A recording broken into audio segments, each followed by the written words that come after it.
Welcome to Leadership Bites with myself, your host, Guy Bloom. This is a leadership podcast where I have conversations with colleagues, I chat with guests, and sometimes there'll be just me talking. You can connect with me at livingbrave.com, and when you enjoy the episode, subscribe and please tell everyone.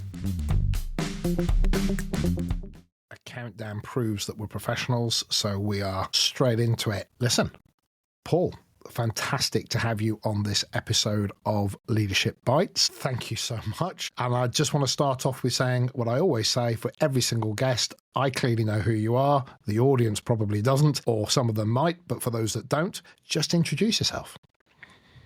Hey, well, thanks for having me. It's awesome to be on this leadership podcast. Leadership is my favorite topic, and I love being a data coach. I go by Data Coach Graeve. My last name is Graeve, and everybody's just called me Graeve since kindergarten.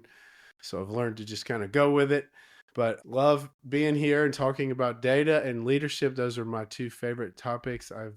All of my businesses over my 30 plus year career have been data companies, and I've learned a lot over 30 years. And I just love talking to leaders and talking about how data and leadership really work together. So it's just an honor and a privilege to be here to kind of talk about those things today. Well, for me, this is, I think, spot on. I focus on leadership development, and one of the key things is my focus is around behavior and people's personal narrative and all the things that go with that kind of thing. But data, of course, is something that when I started out, I'm 55. So when I started out, data seemed a lot more manageable. And I'm really intrigued as to just your thoughts and your experiences with that. Just before we get into some of the questions that I'm very keen to ask you, just give us a bit of a timeline on how you got to the role that you're in now. And I think that'll just help us contextualize where you're talking from, the experiences that you've got, and, you know, in essence, why you've got something to say on this. Yeah, okay, fun. I come at this from a very common sense approach, which I think is, and hopefully refreshing. My dad was a farm boy from Iowa. And so as my dad and I was his only son, he was determined to teach me two things: character and hard work. And so he loved to get me jobs that produced those things, which means those jobs were awful and not any fun. And he found me those jobs for every spring break, summer break, Christmas break. And so it was finally during college, I was studying finance, and I asked and begged and pleaded my dad for Christmas break to get me some sort of white collar job instead of like shoveling stuff or all of those character building opportunities, as he loved to call them. And so in my first white collar job for Christmas break, the CFO of this company asked me to do a bunch of spreadsheets, and I finished them in a day, and he expected that to take me like a month. And so he decided that I belonged in the IT department and stuck me over there. And that kind of started everything, because the CTO of the company asked me to build a database. And by the end of the month, they offered me a full-time job building databases for their company. So I bought a computer and went back to college and started my first database design company from my college apartment. And all of my companies since then, like I said, have been really focused around data and utilizing data, effectively utilizing data. I've had companies that dealt with YMCAs. That was one of my first startups back in the .com era, when you could raise money on an idea on the back of a napkin, and money was just flowing to any 20-something-year-old had an understanding of the internet. And so that was a very interesting time and a lot of fun, and learned a lot. But a lot more companies since then around just really effectively using data analytics, and data warehousing, data integrations. And now I'm the founder and CEO of the Data Group, and we focus on all those things, specifically on data warehousing, data integrations, and effectively helping leaders, CEOs, understand the value and the potential of their data and harness it to use it effectively. I love a story where somebody almost goes, like, I got on a horse and it just felt right, or I just got in the car and I found out I was good at it. So it's such a lovely thing just to hear somebody, regardless of anything else that we talk about. I absolutely love that, because I didn't really figure out what I was good at until I was in this. So it's great to hear that when somebody says, they said a month. So when I'd finished it at the end of the day, I kind of knew I was onto something, which I love it. I did not know my career was going to be in data. So that was definitely just an interesting. Yes, boyhood dream. Pointed the Data way. for me. Yes.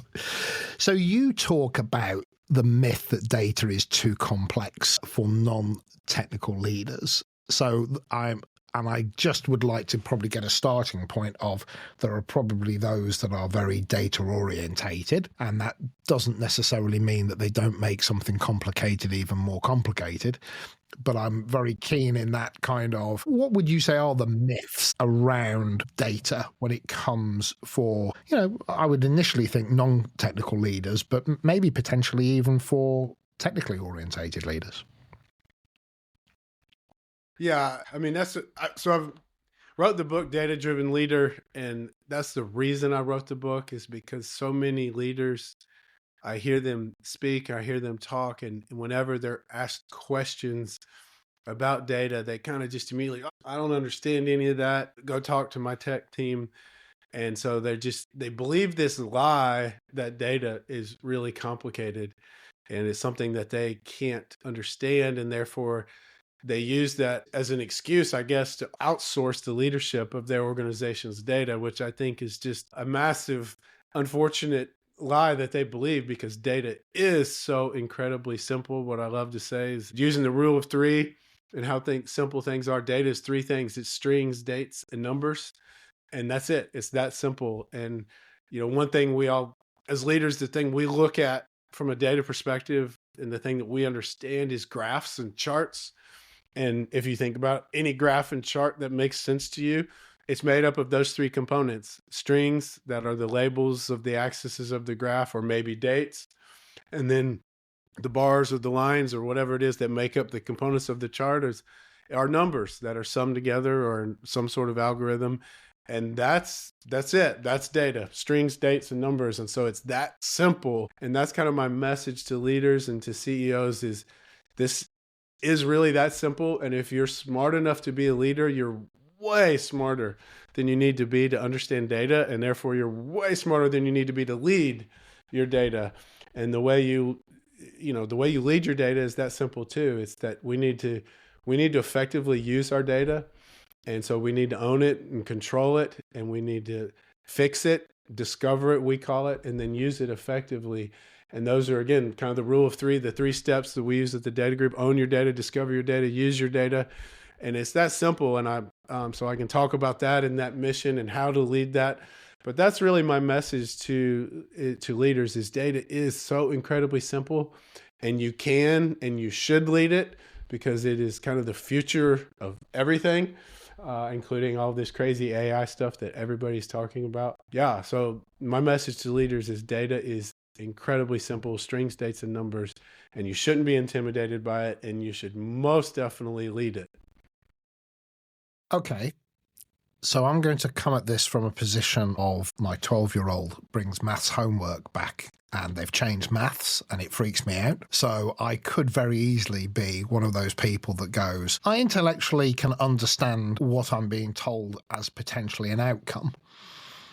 As in, I can work with and what these numbers tell us is, but actually everything that leads to that output may be a little bit of a mystery to me to a greater or lesser degree. Let me just take that position, because that's probably the lowest common denominator. So what is it that a leader is actually managing? Is it the relation with data? Is it the control of it? Is it their actual understanding? Is it interpretation? Is it all of what is the element of, if you say, I can see that leader is leading data, what are they actually doing?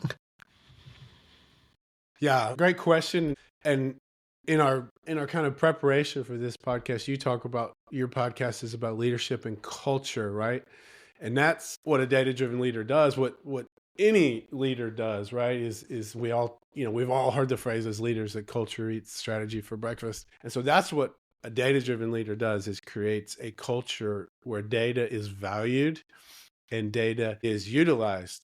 And so that, I think the first step is, as leaders, and as people, as humans, right, we invest in things. We invest our time, our energy, our money, our resources into things based on our perceived value of them. And so if you're married, like, how you invest in your spouse kind of says how much, and that's like a whole nother talk, right? But, what you investing your time, your energy, your resources in shows how much you value those things. And so if we don't value data, then of course we don't invest in it. But if we do value data, if we see data as the most valuable asset in our company, then we're very likely to invest in it accordingly. So the first step for a leader is and this is what I talk a lot about, is trying to help leaders see the incredible latent potential of their data, because only when they finally have that realization that, oh my gosh, this data has the potential to transform every aspect of my operation, my team, my business, then and only then will they really start investing in it accordingly. And I talk about, look at all the assets of your organization, depending on the size of your organization. When you look at the assets in your budget, it'll be very clear as to what you value, what assets are you investing in. And if data is way down on that list, then that's what I'm trying to say is, hey, if you think about your assets, manufacturing lines, products, IP, people, whatever the case may be, your assets are, none of them, any of those assets have the potential to literally transform every aspect of your organization, every aspect. If your manufacturing lines, if you upgrade those can impact manufacturing and efficiency. If you upgrade your human resources, that can impact your hire. But none of them can impact every area of your organization. But your data can, because every area of your organization is capturing data. And so just because it's everywhere in your organization is the first reason that it has the potential to transform every aspect of your business.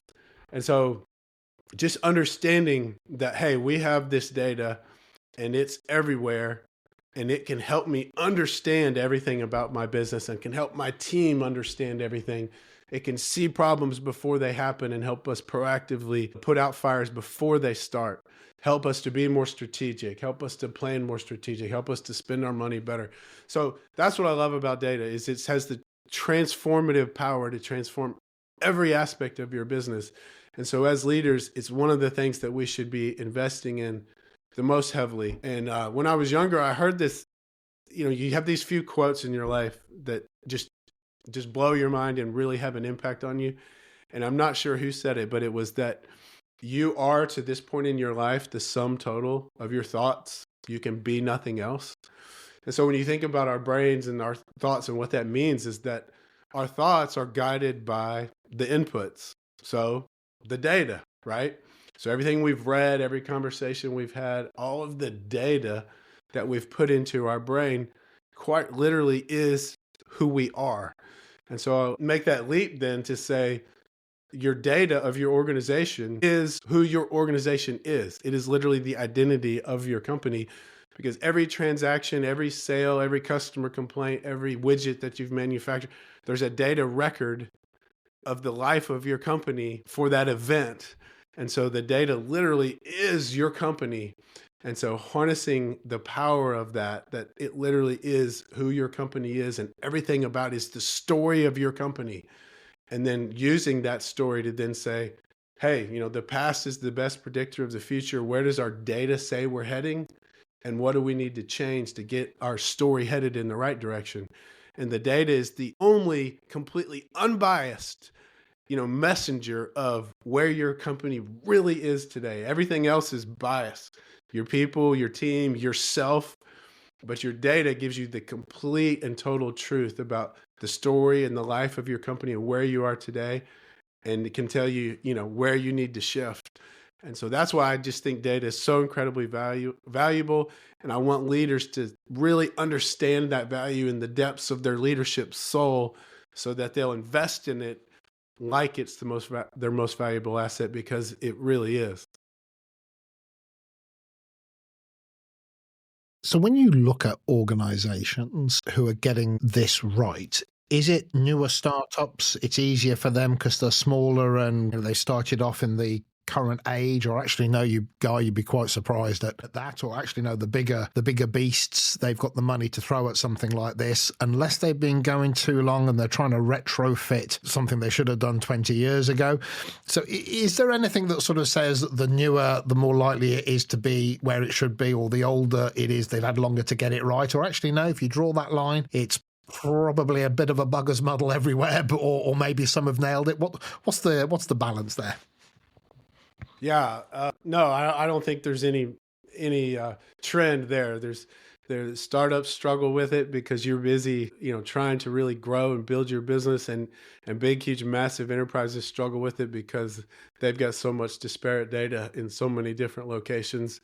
The larger the organizations we go into, they don't even have a clue how many databases they have or where it all is.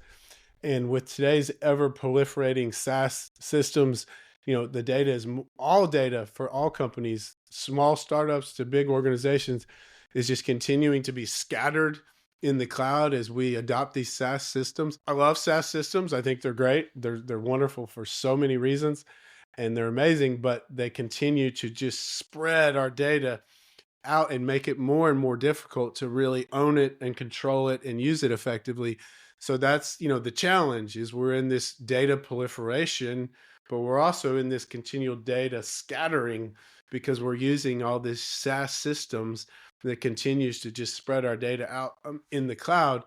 And so having a real strategy, whether you're a startup or a massive enterprise, to say our data is scattered everywhere between on-premise systems. Everybody thinks that all these companies are on such a cutting edge of technology, but mainframes are still being used everywhere. I mean, we see it all the time. And, this is 1970s and 80s technologies that are still running companies. So, that data and that technology is not going anywhere anytime soon. So there's this enormous challenge where data is kind of scattered everywhere and continuing to even get more scattered with the proliferation of the cloud and SaaS. And so unless, as a leader, you're incredibly intentional about the fact that your data is so valuable, and we are going to own it and bring it into one single location where we can discover it and clean it and enrich it and fix it and then effectively utilize it, you just kind of have, the proverbial lion by the tail and a tiger by the tail, because again, unless you're very intentional about it, it can get away from you very quickly and very easily, especially as you just continue to add SaaS systems, which are so easy to add to your tool set. So acquisitions, integrations, just random parts of an organization deciding to do its own thing can lead to this multifaceted system. Now, is it as simple, and this is quasi-rhetorical because I already know it isn't, but as if you've got a bucket load of money, you can throw a bucket load of money at it, go and buy one system, migrate everything across. And that's the easiest sentence in the world to say, isn't it? We'll buy one and migrate everything across. And you go, all right, then we'll have it done by Tuesday. So it's easy to say, but then we go and get things like in the UK where we have the post office scandal, which you may or may not be aware of. But I think it was Fujitsu put in a IT-based system, and it was an absolute disaster. Huge amounts of money spent, an entire organization keyed towards actually making this thing work. And then all of a sudden you've got X amount of 100 post office people in jail because apparently they were doing things illegally, but of course they weren't. The system was saying that they was.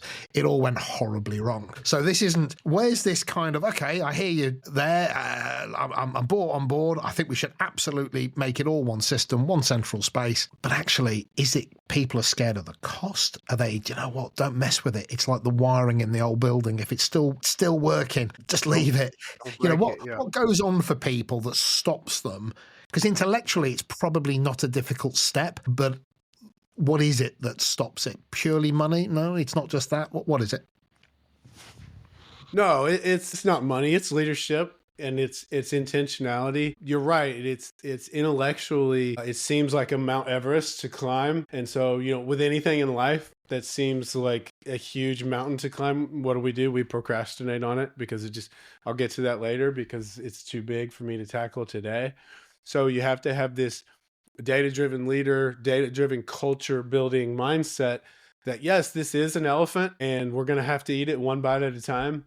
And it's a lifelong journey to become a data-driven leader and transform your organization into a data-driven business. Because as I say, you can't be a data-driven leader if you're not running a data-driven business, right? You can't say, I'm a data-driven leader, but your data is scattered everywhere and you don't use it effectively. You're not a data-driven leader because your organization is not a data-driven business. So, and this is a journey and it's not something you do by Tuesday and it's not something, but there is good news. And the good news is we finally do have the tools that do make it very simple to do.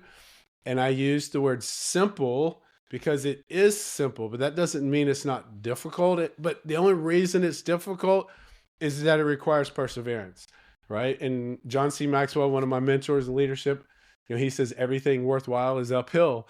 And so, yeah, this is an uphill, but it's a very simple uphill that just requires intentionality and perseverance because we now have the technical tools to make it possible. We love Snowflake and we're a Snowflake partner.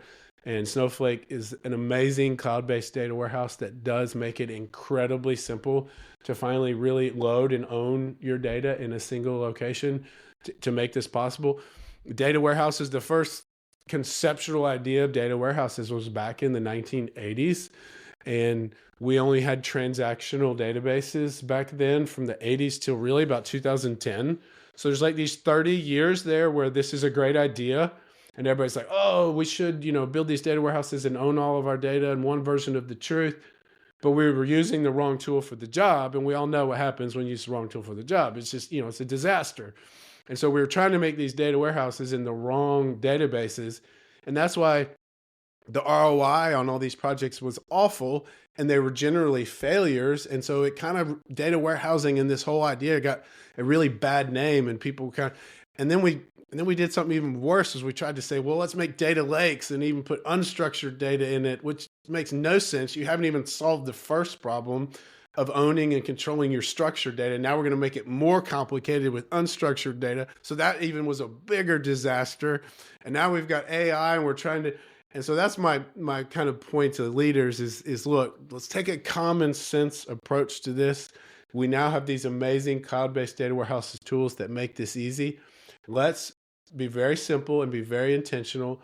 And let's get our data from these systems into this single cloud-based data warehouse and let's own it and discover it and clean it and fix it and make it usable. And then then we can talk about all these other crazy ideas and possibilities and AI. But AI runs on data. Everything runs on data. And until you have your data and you're able to effectively use it, all these other things are just kind of ideas that you can't effectively implement. If companies come to us all the time, they're like, we want to build this customer facing portal. We want to build this app. We want to build this decision support analytics system. And it's like, that's great. Those are great visions. Those are great ideas. And we need to implement those. So where's your data that's going to support this system? And they're like, and so it's like the foundation of all of these things is your data. And so going back to your question, okay, well then it's this elephant. Where do we start? And that's real easy. You start with the fire. So what's causing you problems? Is manufacturing constantly having problems? Is sales constantly having problems? Is customer, where are all the fires as the leader coming to you? All right, so let's start getting the data from that area. But instead of getting it into spreadsheet hell, which is the typical, that's the way, get some data, put it in a spreadsheet and let's analyze it. Let's be more intentional and let's say, let's get the data, let's put it in a data warehouse. Let's get the data updating every day, refreshing in our data warehouse. And let's use the data to solve this problem from our data warehouse instead of from spreadsheet hell. You might start in spreadsheet hell, and that's fine, but just be intentional and say, this is not where we're going to stay. We might have gotten this data into the spreadsheet so we could answer this question or solve this fire right here, right now. But now let's make this a building block. Let's get that data into our data warehouse. And I would just continue to use that mindset as fires come, as problems come, use that as an opportunity to say, okay, this is data that we need to start capturing in our data warehouse.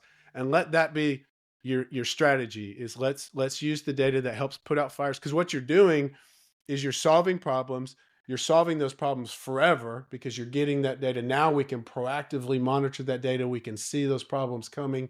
You're building that data-driven culture that we solve problems through data. You're telling your team and your culture that we value data. That's why we're being intentional about putting it into a warehouse where we can constantly use it. So you're doing all those things. You're being a data-driven leader. You're showing your team how valuable data is, how you're going to use data, how you're going to build this warehouse. And then, of course, what you're also doing is you're becoming more strategic because you're putting out you're solving these problems permanently, getting the data to proactively stop these fires before they start. And now you can start to think more strategic. And now you say, hey, we've got this data. Now we can build this customer portal. Now we can build this app. Now we can maybe launch an AI initiative and strategy because we have this data foundation to build those things from. Just, you did say something, because this is not my sweet spot at all. You said that Snowflake, I think, or data warehousing, did you say card? I'm sure you didn't say card based, but it sounded like card or cog based. Cloud-based data warehouses. Can you spell that? What is it? Cloud, CLOUD, cloud, like the internet, the cloud. I do apologize. There you go. Now I've got you. Now I've caught up with the main party. No, I've got a little cold. I'm recovering some for my apologies for my lack of enunciation. Cloud. No, cloud. Or maybe it's my Southern Alabama accent. It could either be. way. That's soft Southern drawl, but fantastic. So I get that. And if you were going to say, look, you've got a big, powerful Excel spreadsheet running over here, and then you've got cloud-based data warehouse to the side, what is the difference? Just for the person that might be listening to this going, I don't. So if I've got it all in one place on Excel, what would the benefit be if it's all there and I can see the data? Bring to life, is it accessibility? Is it, what is it that makes it different? Well, yeah, any organization of any size is going to quickly outgrow Excel's capabilities to capture all the data and analyze all the data.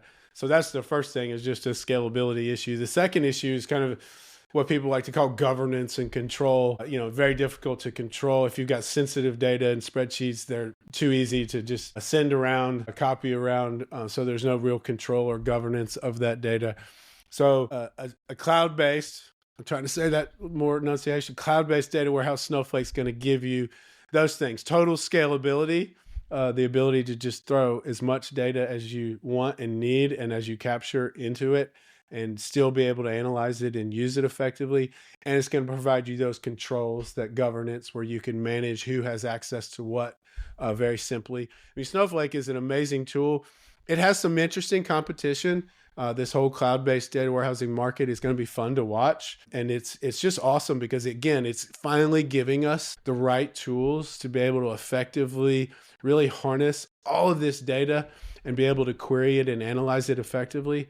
So just very excited about the potential of Snowflake and all of their competition in these cloud-based data warehouses to cluster and really make data and the vast volume of data that we're creating truly usable. So it's going to be a lot of fun just to see where these technologies go. But it's so important to just start leveraging them and using them and start to get all of your data into these. I call it, your one version of the truth cloud-based data warehouse. And that's an acronym that's not pronounceable. And since I need to talk about that all the time as a data coach Graeve, I just shortened it to the word Otter. So your one version of the truth cloud-based data warehouse, your Otter. I say that's the mission as a data-driven leader, to build your Otter, your one version of the truth cloud-based data warehouse. So if you just set that as your mission with your team and build that culture, it's very simple to do. But yes, it requires perseverance and intentionality and leadership to just say, we're going to get all of this data from all these systems. And so one of the things too is be very intentional now as you add systems to your enterprise, is to say, all right, we love this system. We're buying this system because it fits our budget, because it has the features and things that we want. Great. But ask a third question now as a data-driven leader. How are we going to be able to get this data out of this system and into our Otter so that we can add it with all of our other data and integrate it and effectively use it.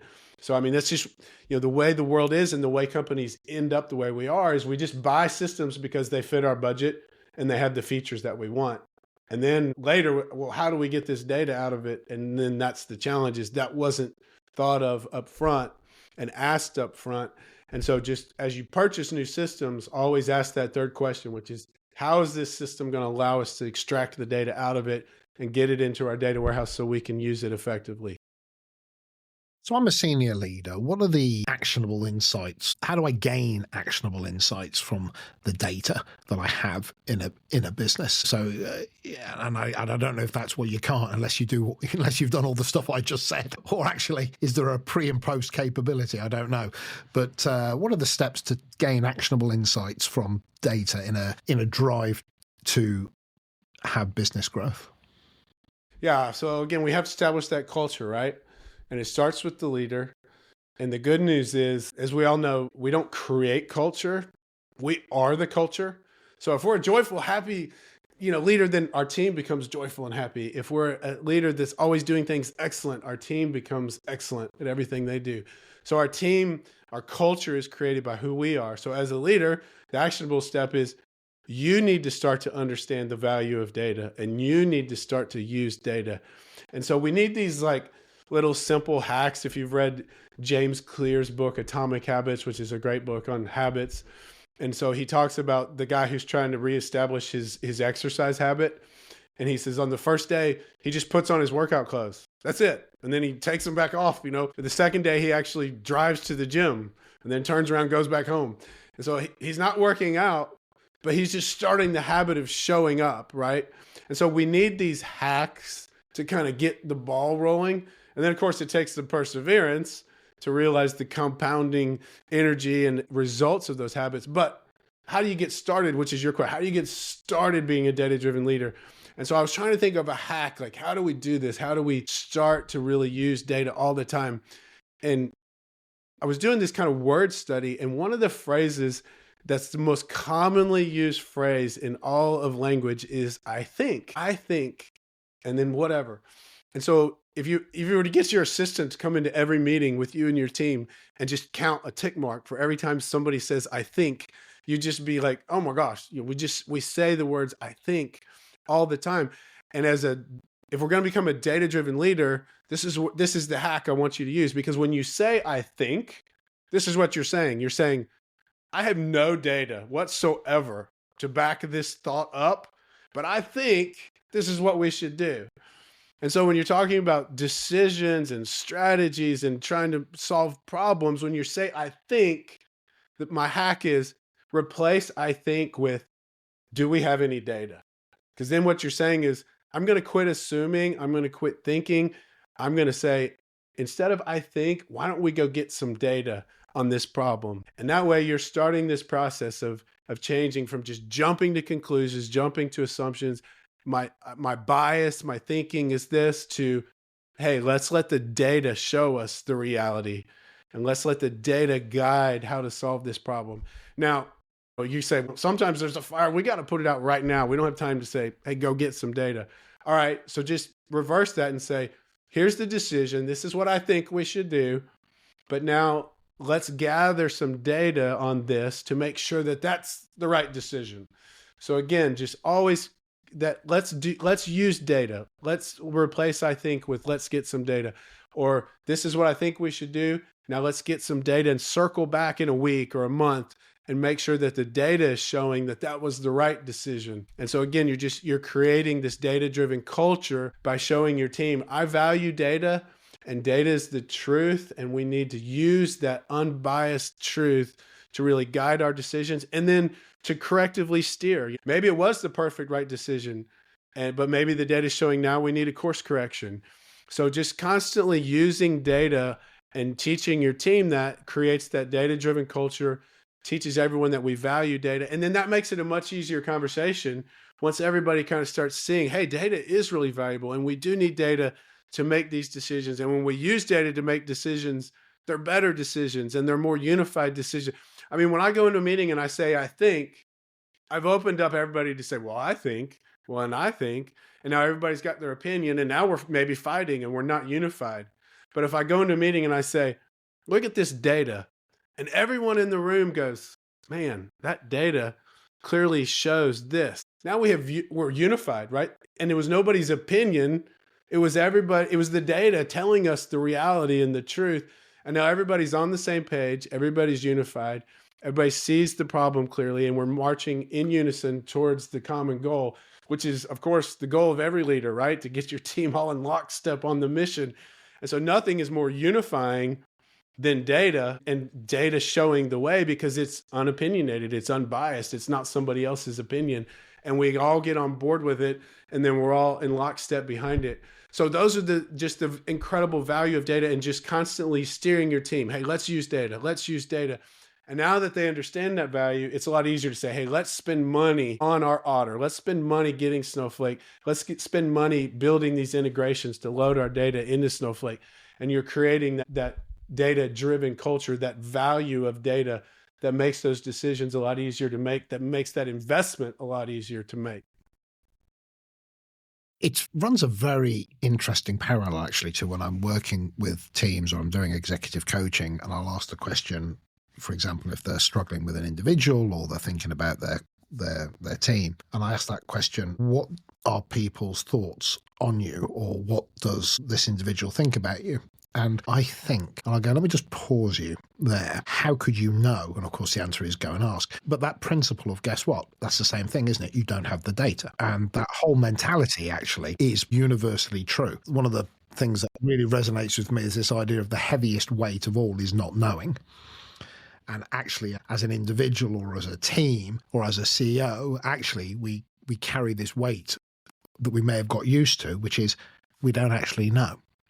So that's a very powerful alignment, I think, between how one might develop oneself or a team from a leadership development perspective, but also if it's true, it's probably true everywhere. And hearing you talk, it clearly is. So that's nice to make, for me anyway, to make that connection. Yeah, and the data is that complete unbiased truth, right? It has no bias. It's the reality of the situation, and dealing with teams, and that whole, what is the team? Those are more difficult, human resource sorts of problems, but data can still be a huge asset. We have so many survey tools now, SaaS-based survey tools. And when you're diving into these sort of things, I really encourage CEOs to use these survey tools and kind of drip out questions to the team in surveys. But again, capture that data, put that in a warehouse. Let's analyze that data and ask the same question a year later and see how the answers are different than they were a year ago from the team. Using surveys and asking your team members these questions, and do it very strategically, and ask them questions where they can really provide anonymous input. But you'll really start to get a sense of where your team is, especially if you ask very strategic survey questions and you capture that data and you analyze that data over time. Again, your data is the life, the story. It is who your company is. And if you're constantly asking your team kind of these survey questions, you'll really get the truth, the reality of where your team is, what they're thinking, and kind of where they're headed mentally and from a morale standpoint, all of those things. And you kind of switch the questions from kind of team building, to questions about, tools and systems and processes, and then kind of back to those more feeling questions. Are you enjoying your job, your family life? You can get personal to show them you really care about them, that you love them, you're interested in their personal. So really, and kind of going back and forth with those questions and then capturing that data and looking at it over time can really help leaders get a sense of the reality of their team, beyond just conversations in the hallway.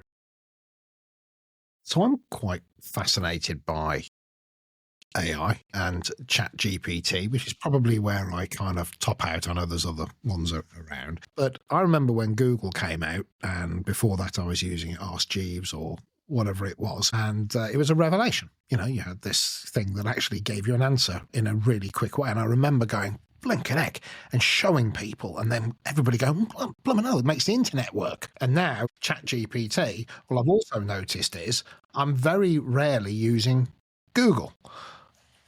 What I'm actually doing, because I'm getting if I want to know how to do something, If I searched on Google, it would give me a list of places, and then I'd have to go and look and I'd have to read. Whereas, guess what AI did? It aggregated all the information and it gave me a response. So I'm using a particular piece of software. What does the button on the left-hand side that looks like, what does it do? And it came back and says it does this. And I go, oh, that's fantastic. Now, it's a shift. So if you've got data centers and you've got a really good way of gathering information, and now we have AI which comes along, what's that doing to the way that people then interact with data?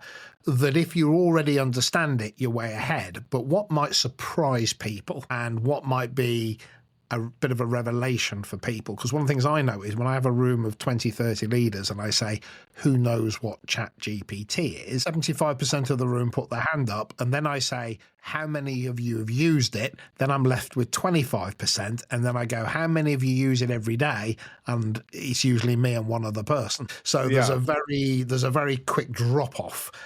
So I'd just be interested in what's that doing to the process. Yeah, I mean, the first thing I want to point out is you kind of hit in your example on the difference between, scattered data not being intentional and integrating and aggregating your data into a data warehouse. The difference between Google and now you got to go read and you still got to search and you still got to go find. That's your data scattered. And then ChatGPT is what you said, is data aggregated. And now I can get a real answer with one question. And that's the difference between having your data scattered and having your data in a Snowflake, one version of the truth cloud-based data warehouse where you can actually use it. So great example of the power of doing that is ChatGPT. But AI it's scary, right? It's scary for everyone. Where is it going? What's it doing? In the 80s, we had one of the great leaders of our country, and Ronald Reagan. And he said something, if you're old enough to remember him, that he said that a recession is when your neighbor loses their job, but a depression is when you lose yours. And I say, AI is really cool. And we all think it's really cool when it replaces somebody else's job, but we're going to think it really sucks if it replaces our job, right? So that's kind of the scary thing. Everybody's kind of like, where's this going and whose jobs is it replacing? And none of us really know all that. And those are a lot of deep philosophical questions. But as leaders, we know we need to be using it, right? We don't want to get left behind. We know we need to be leveraging it. So we want to use it, but we want to use it in a way that actually produces ROI, right? If you look right now, the vast majority of AI projects are losing money and they're not producing any ROI.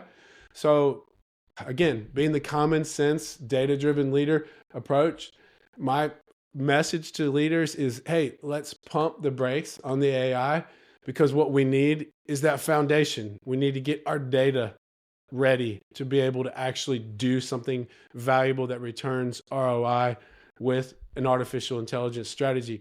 Artificial intelligence, just like real intelligence, our brain runs off of data.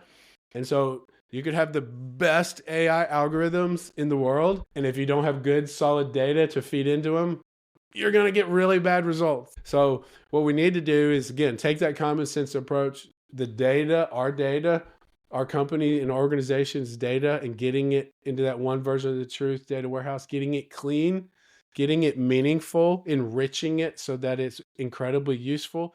That's the foundation of a solid AI strategy, is your data.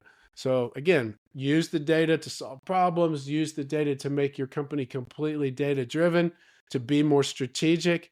And now I have the foundation to be strategic with AI. So that's kind of I'm just saying, hey, let's use common sense. Let's get our data in order, and then we can leverage AI.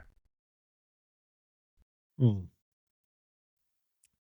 you have a sense of what AI is going to do to organizations, or for, I should say, organizations that take that position of, let's have really clear, accessible, robust data? Right, we've got it, and there's a tick in the box for our mechanism for keeping it on point. Now, without AI, as you say, an intelligent person goes in and does something with it. Is AI really going, for an organization, what that means is it means that there isn't a guardian to it. It's not just Bob and Sandra are the only two that actually understand how to get it out of the system and to work with it. Actually, what does AI do that actually, if we got one company with a robust setup and they're not using AI, it's just people, and then we've got the same robust setup, but AI is going to be embraced and adopted. What's the differential? Yeah, I mean, it's an assistant, right? I mean, that's the way I see it. It's a tool that we can leverage and that we can use. And that's the best way I see to use it, is to use it as a tool to help us get our data aggregated, integrated, to help us clean our data, to help us enrich our data.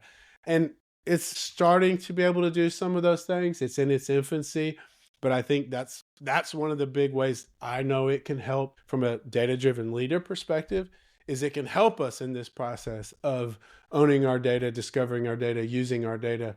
It can be a very big tool that we can tap into to help us with that strategy, to help us eat that elephant, because it is a massive elephant. But we do need to do it. In order to become a data-driven leader, to lead a data-driven business, we need to tackle that Mount Everest and get that data warehouse. And I think AI can be a great tool in that effort. And that's, one of the ways that I want to see companies really leverage and use it as a data-driven leader, is how can we leverage this tool to help us be able to get a handle on our data, to get our data into this warehouse, to then clean it, enrich it, discover it, figure out how we can use it effectively, then to help us build those visions and those systems, those portals, those apps, integrations, whatever it is, effectively use that data. I think AI can be a great assistant and tool in helping use the data, help build that warehouse, help clean that data warehouse, help it make it useful, and then actually help implement that data, help make that data useful, build those systems, build those apps, build those integrations. That's where I think AI can be very powerful as basically an assistant in that whole effort. So what's your message to individuals, senior teams, CEOs, whatever it might be, who maybe it's like that? If you're very, very overweight and you think, where do I start? My diet's shocking, where do I begin? Or my data's absolutely abysmal and I don't even want to think about it. But actually it's held together with sticky back plastic and some chewing gum and it does seem to work. So if I start messing with this, is it going to get a hell of a lot worse before it gets better? And actually, I don't know if I can weather that storm. So intimidated by it, maybe. Fearful of the process, probably. Just what's your sort of thinking around that? Well, you're probably right. It probably is going to get worse before it gets better. Just like you said, if I'm terribly overweight, going to the gym is terrible, right? Especially at the beginning. It's awful and it's painful. It's simple. Again, just like doing this, it's simple, but it's painful and it takes incredible perseverance, incredible discipline. So it's the same thing. I need to be intentional about it. I need to persevere. It probably is. As I dive into this, it probably is going to get worse before it gets better, because for the reasons I just said, from a very practical, on the boots on the ground standpoint, as I start to use data, as I start to ask my team for data, to track more data, it's going to get worse, because we're going to probably dig ourselves deeper into that spreadsheet hell, which we don't want to do. But as long as we're being intentional as leaders, like, all right, I have this bigger vision in mind. I have this path, and we are going to be intentional. And we are going to build this data warehouse. And this is the means. This is the beginning point. We're just going to start to really value data. We're going to start to build this data-driven culture. And that might take us a little deeper into spreadsheet hell in the short run. But as long as I'm intentional that we're going to continue to move that data out of spreadsheet hell into our warehouse, over time, you will continue to develop that process. You'll continue to lose the weight. If you persevere, you'll continue to build that data warehouse, and you're building the foundation of the future of your business for all technology, including AI. It's all based on data. Data is the foundation and the future of business. It's the future of everything. It's who we are, because it's our brains, and it's the future of all technology and AI and systems. And so as leaders, we just have to say, hey, data is our most valuable asset. We're going to invest in it as our most valuable asset. We're going to start here with baby steps, eating the elephant. But I have this as a leader, what do? We set the vision, we set the mission, and it's big and it's audacious. And this is it. It's we're going to own our data. We're going to control our data in a one version of the truth, cloud-based data warehouse. And so we're starting this mission one step, one meeting, one culture, move at a time. But here's what you don't do. Don't do that old 90s, early 2000s thing of this big, hey, we're going to build a data warehouse. And so I'm going to create a team and we're going to sit in conference rooms and we're going to whiteboard all of these strategies and we're going to whiteboard data models. And this is a terrible thing to do because it goes on forever and you never get anything accomplished. So do the opposite. Just say, we value data. Data is our most valuable asset. We are going to own it. We are going to start using it. And how we're going to start is just we're going to start using data every day to solve problems, to analyze if we're making the right decisions. And we're going to be intentional about maybe that data is being gathered in spreadsheets today, but we're going to be intentional about starting to move that data into our data warehouse so that we really fully own it and control it and can use it effectively for the future. And as long as you have that mission and that intentionality, you're going to get there if you persevere. So there is something about getting the head right before you start moving. There is something, and I see this with performance reviews, for example. Let's buy a system. I go, okay, so now you're going to have we'll buy a system. I go, great. So now you're going to have because the system's rubbish. I go, well, now you're just going to have a system that costs a lot of money that nobody uses. In reality, if they buy into it, they'll do it with the rubbish system in rubbish ways. And you'll go, we're brilliant, we love it, but it would just help if the system was better, right? The system will not in itself bring people. Some people will just go, it's a lot easier now. But if the mindset isn't there, i.e. the buy-in isn't there to the conceptual idea around it, then it'll take you nowhere. And I think that's probably true for most things, but I'm definitely hearing that in what you're saying. Yeah, absolutely. I mean, just like any new habit, right? And losing weight's always the easiest example. It takes an incredible amount of time. And so that's the problem is, we all come to the conclusion the first month in that it's not working. I haven't lost any weight. And it's the same thing will happen as you start down this data-driven initiative and to build this cloud-based Otter, this data warehouse, is you're not going to see any results for a while. But it takes this mindset that, hey, data is our most valuable asset. We are going to invest in it accordingly and continuing to persevere in this vision.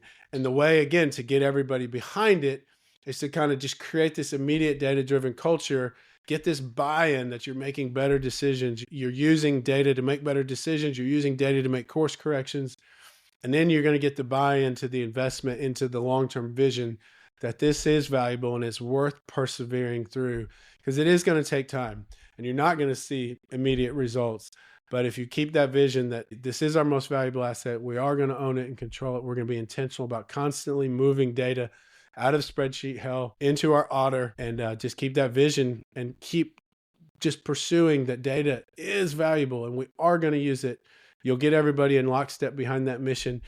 And when you finally do start to lose that weight, right? 3 months, 6 months later, that puts the wind in your sails, right? You're like, it's working. And now you're looking, before you were like, I got to go to the gym. And now you're like, I can't wait to go to the gym because you're seeing the results. When you start to see those first results from the Otter and you're able to do something incredible from it, build an integration, build an app, build a system, and it works, man, then now you'll really have the wind in your sails. You'll have the momentum and it'll really start to move at a much faster pace. So that first part, in losing weight or in building your Otter, that first part's the hardest part. And that's where leaders come in, right? That's what leaders do. We cast the vision and then we persevere and we keep the team on mission and we keep marching, keep everybody focused. We see that the vision is going to work and we don't compromise and we keep the team lockstep moving towards it. So I'm just alert to time and just people's, again, and I say this to nearly everybody that comes on with a pizza and a bottle of wine. I'd talk to you about this all night, and then you'd say, "Guy, I've got a life to lead and I need to go." But I'm just aware of that. So, if people want to read a book or make contact and find out more, or I'm a senior person, I go, there's more to this than I thought. What do they read? Where do they go? Well, unfortunately, my book isn't out yet, but it is coming. But we're constantly posting on my LinkedIn channel and on our website about data and data strategies and own your data, use your data, own your data, discover your data, use your data. But there's lots of, as far as leadership stuff and culture stuff, my three favorite mentors and leaders are John C. Maxwell and Pastor Chris Hodges and Pastor Craig Rochelle. And Craig Rochelle's leadership podcast is awesome. And it's where I get tons of my leadership content. And he talks about how everyone wins when the leader gets better. And I kind of hijacked and stole his subtitle. And I say that because everyone wins when the leader becomes data driven. And so that's my goal, is to just help leaders become data driven. And it's my passion. And we're really looking forward to my book coming out this fall. And it does give these very practical steps that every leader can take to start creating this data-driven culture and build this mission to really own our data, discover our data, and use our data effectively. Can it be pre-ordered? Can it be pre-ordered, or is there a waiting list?